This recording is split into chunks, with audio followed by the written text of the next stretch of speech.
10/6/2010, eu recebi uma profecia, eu não sabia, não lembrava dela. Muda a sua visão, dou minha visão. Levou quantos anos? 6 anos, né? Depois 2010 para 2016.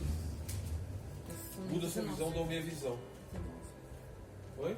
Nós estamos em 19. Então foi 2016, não foi? Ah. Mais 3 anos. 2016 levou quantos anos? 6. 6 anos. Então mudar minha visão. Fui orar na casa de uma pessoa ontem, fui orar para uma pessoa ontem. Na hora que eu fui orar, me deram um óleo e aí a pessoa falou assim, pega aquele. Aí eu peguei o outro óleo, né? E era bálsamo, né? Bálsamo. Bálsamo é para cura e para prosperidade. Aí eu falei que ela estava certa, porque cada óleo da Bíblia tem um significado dentro da lei de Israel. Aí eu escutei uma coisa que eu também acreditei muito tempo. Pega o óleo de cozinha, o azeite, que é a mesma coisa. Na Bíblia, os povos eram usados com azeite, tá? De cozinha. Então assim, a unção de azeite é para a morte, né? Longe de uma pessoa que está sendo curada de câncer com azeite de cozinha. É a unção da morte, entendeu? Se eu não sei, e a minha ignorância não me permite saber, Deus até releva. Mas se eu sei, eu não posso fazer. O problema de saber é esse, viu? Quando você não conhece aquilo, Deus te não levou em conta o tempo da ignorância. Então, na minha ignorância, Deus me releva. Mas o culpado, Deus não tem por inocente. Eu sei, eu não posso ignorar, certo? Mas a visão precisa ser mudada. Eu ia falar sobre... Eu ia ficar na linha do medo. Eu ia falar sobre insegurança. Vou falar sobre insegurança. Vou falar sobre alguns aspectos de sentimento. Porque eu vejo que foi comigo assim, é com todos, né? Nós, é uma área que precisa ser trabalhada, né? Na nossa vida. Então eu ia falar sobre isso, mas tudo é muito pesado e às vezes demora um pouco, então hoje eu não vou me estender. Eu vou falar de uma outra coisa, uma palavra mais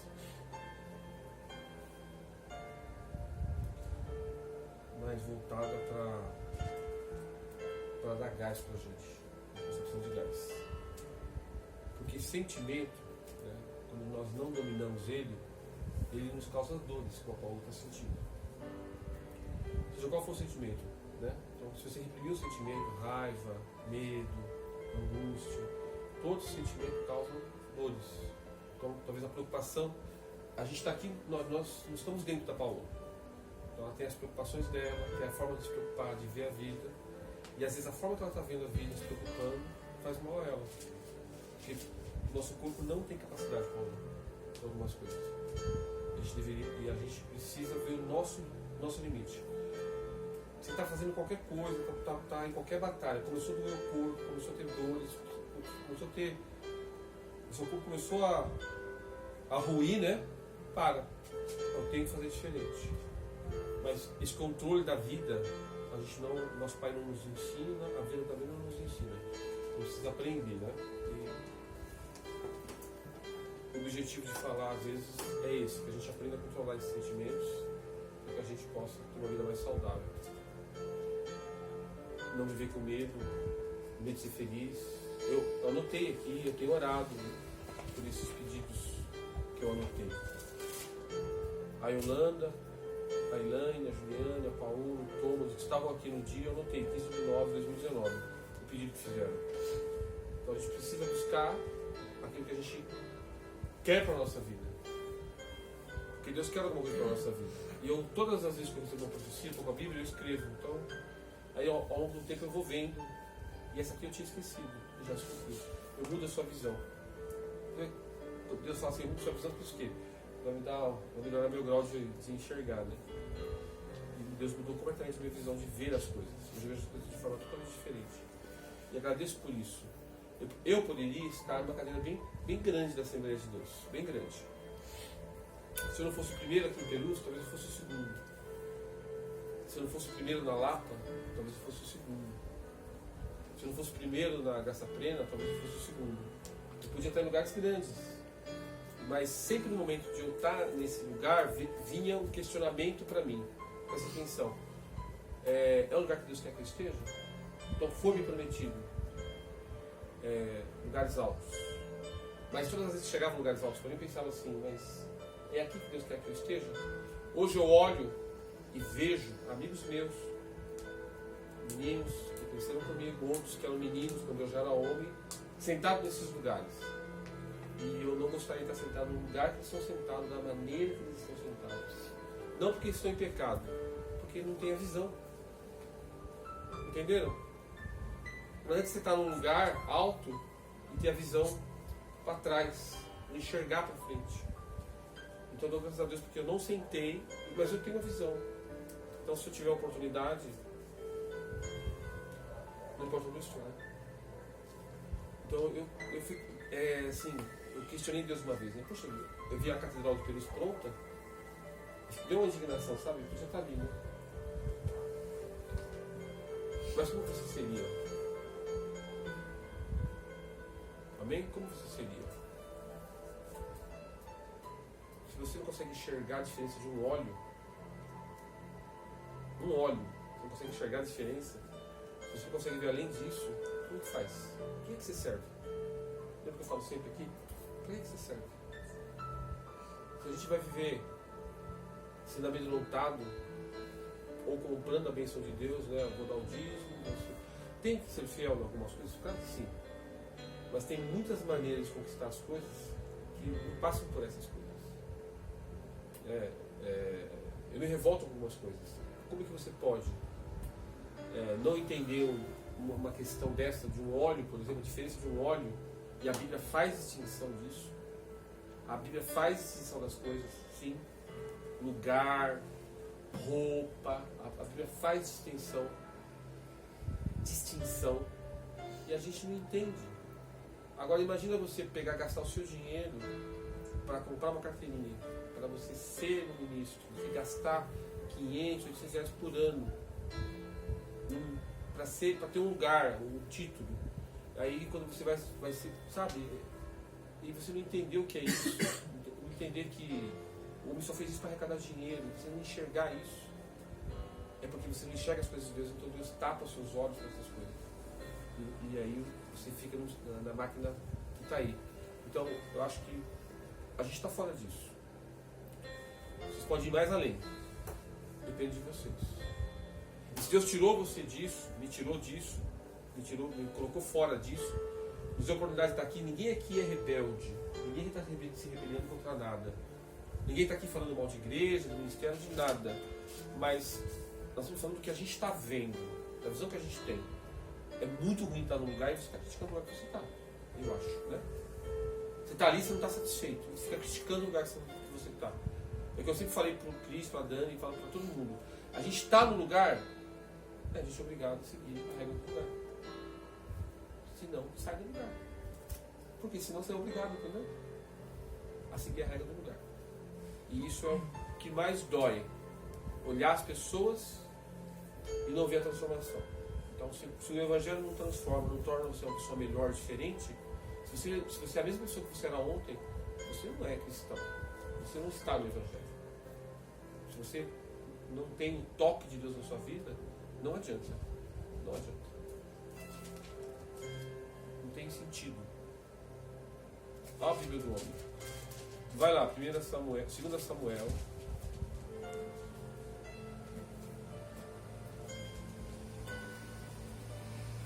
Eu vou ler aqui mesmo, né? Que a Bíblia também, né? 2 Samuel, capítulo 12, verso de número 15.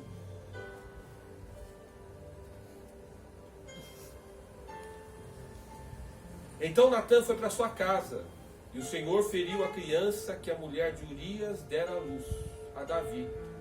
E a criança adoeceu gravemente.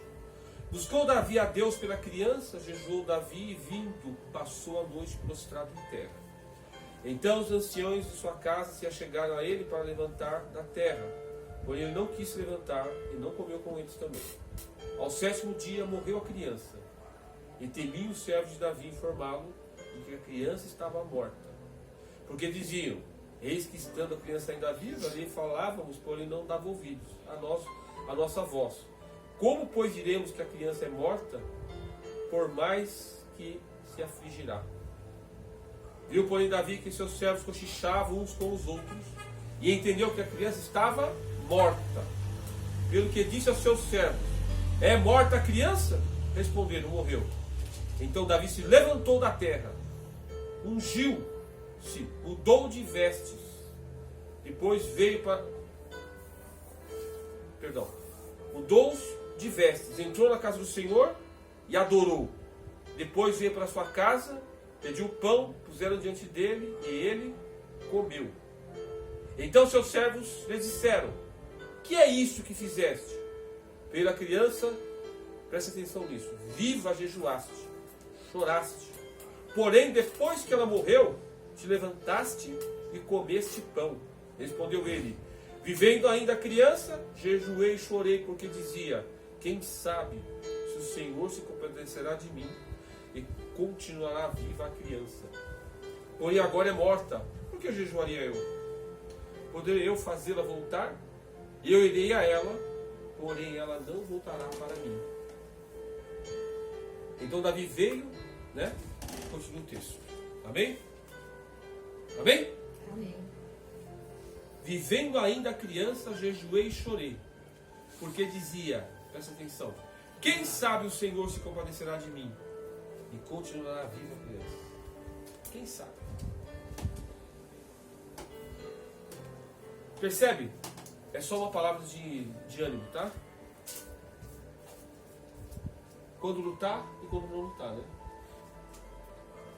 Quando termina um ciclo, como a gente tem que fazer quando termina o ciclo? Terminou reclamando? Não, né? Teve discernimento da situação, viu a situação em volta dele, estava orando, mas estava observando, né? Deixa eu ver o texto aqui na Bíblia, senão tem na minha Bíblia? Tem na sua, Thomas? 2 Samuel 15, 12, 15. Obrigado.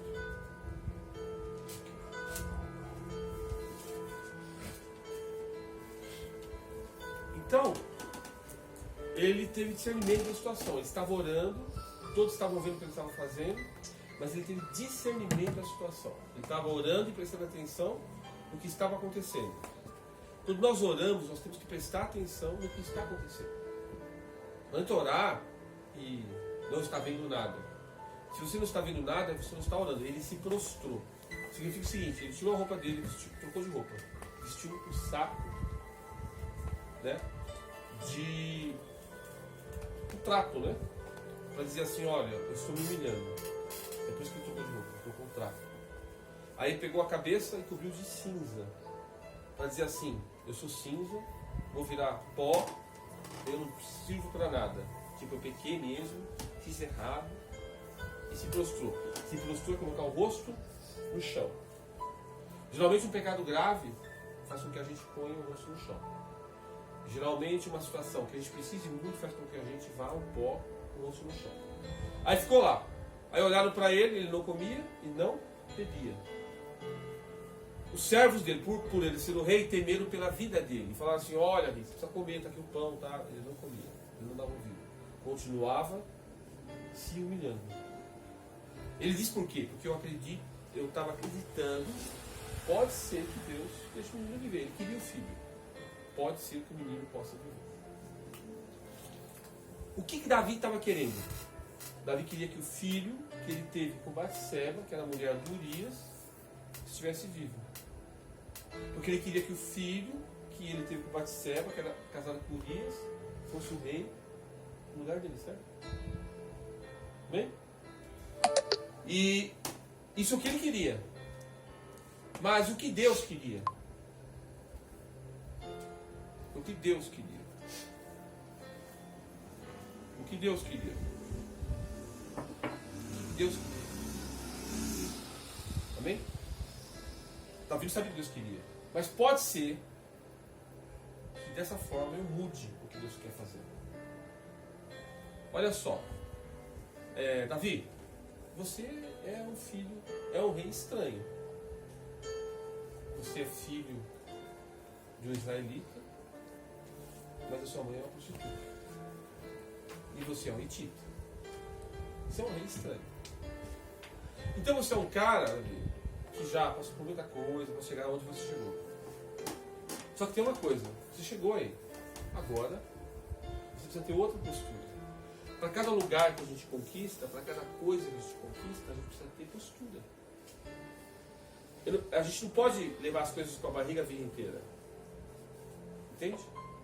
A gente não pode andar da maneira que a gente andava lá atrás. A gente tem que ter postura, a gente precisa mudar a postura. A gente precisa entender que quanto mais eu estou alto, eu cresço, mais exigir de mim, mais coisas vão depender de mim. Eu vou ter crédito. Certo? Só que se eu pisar na bola, eu não vou ser ouvido. Porque, por menos que isso que ele fez, ele foi escutado. Não foi? Porque terminou o negócio, queriam matar ele. Entraram no templo e matar ele. Invadiram o palácio para matar ele. Por conta do pecado dele. Para onde que ele correu? O templo. E entrou dentro do altar, onde só o sacerdote entrava. E quando ele entrou no templo e a turba atrás dele para matar, ele entrou lá no templo e ele, quando eles viram ele no templo agarrado nas pontas do altar, falaram, vai morrer. O cara agarrou, o cara não podia entrar no templo, entrou. Aí quando o sacerdote olha, ele está agarrado nas pontas do altar. O altar tinha 4 chifres, ele estava agarrado em uma das 4 pontas, onde o fogo caía mesmo. Vai morrer. Esse aí já está morto. O povo, vendo que Deus não o matou, ficou aterrorizado. Entendeu? Lá de dentro veio uma voz, disse assim, este Adão, este homem, é diferente daquele Adão, homem. Então Deus não está fazendo referência a Adão, mas está fazendo ao homem. Este homem é diferente daquele homem. Adão, diferente de Adão. Está dizendo assim, ele é diferente do rei que vocês tinham, mas também é diferente de Adão, o primeiro. Porque esse tem um coração conforme o meu coração. Amém? E Deus não o mata. E Davi não morre na mão do povo, porque Deus não o mata. E ainda Deus o honra diante do povo. E aí Davi é coberto e levado de volta para dentro do templo e o povo se retira. Às vezes há toda uma trama contra mim, contra você. Às vezes o inferno trabalha na nossa vida, contra a nossa vida, faz uma trama na nossa vida. E a gente não vê. A situação dessa casa é uma trama e a gente não vê. Talvez você esteja vivendo uma situação hoje onde você não está vendo. Agora, quando Deus promete algo para mim ou para você, ou Deus tem um plano comigo ou com você, Deus traça o plano e o plano de Deus é perfeito. Nós precisamos sair da trama. Amém? Mesmo que a trama leve a gente para o caminho da humilhação ou da morte, Deus é capaz de nos livrar do caminho da humilhação e é capaz de nos livrar do caminho da morte. Nós nunca vamos entender o agir de Deus, não queira entender. Mas tudo que você estiver vivendo, ponha na sua cabeça, tenha na sua mente, no seu coração, que eu estou vivendo isso porque é para a glória de Deus. Ah, mas você está com ele não é seu marido. Ah, você está com ela, não é sua mulher. Você matou, você é isso, você é aquilo. Vão te apontar, vão me acusar, vão te acusar. Mas você não sabe o que Deus vai fazer na situação. Deus olha para Davi e fala assim, você é filho de uma prostituta. Você é filho de um homem que deixou a sua mulher em casa e foi se deitar com uma prostituta. Ela pagou para fazer você. Só que eu quis isso. Olha isso. Eu permiti isso. Samuel, eu guardei, reservei, separei, no meio de tudo isso aí que você está fazendo, um rei segundo o meu coração. Esse rei que vocês têm aí, vocês escolheram. E eu o rejeitei. Até quando você vai insistir em me fazer enfiar esse rei na minha goela? Pega esse cajado que você tem aí, pega o óleo, vai na casa de fulano de tal, porque lá tem um rei conforme o meu coração. A casa que ele falou é a casa de quem? A casa de Jessé. Desce a casa de Jessé, desceu para a casa de Jessé. Quando o profeta chegou, é como chegar um embaixador na sua casa. Chegou um embaixador na casa dele. Ele viu abaixo do rei ou acima do rei é o profeta. Porque está no mesmo nível acima o profeta. Naquele tempo. O que aconteceu? Você falou assim, bom, Deus mandou na minha casa o homem mais importante de Israel. Então um dos meus filhos vai ser nomeado para alguma tarefa nas mãos de Deus. Só que ele, quando vê a visita de Deus, ele tem um plano. Ele fala, deve ser esse, não lembro o nome dos filhos dele, deve ser aquele. Nem sei quantos são também. Eu não gosto muito dessa história, porque eu não gosto dessa parte da história. Eu não gosto dos filhos dele. Não gosto. Não gosto de homem encostado. Não gosto de homem que desdenha de outro. Do próprio irmão, sabe? Como fizeram os irmãos de Jesus. Por que os irmãos de Jesus não têm importância nenhuma na Bíblia? Porque eles... Só Tiago que aparece, né? Tiago? Tiago é mais uma epístola, né? É o que casou com a filha de Jairo, é Tiago, né? Só ele que aparece, não aparece mais ninguém. Porque são homens que zombaram de Jesus. O cara que zomba da família, o cara que pisa na família, não tem que ter história mesmo, não tem que conversar, não tem que falar nada dele. E eu não gosto desses homens, porque são covardes. Estão numa posição e não se ocupam da posição.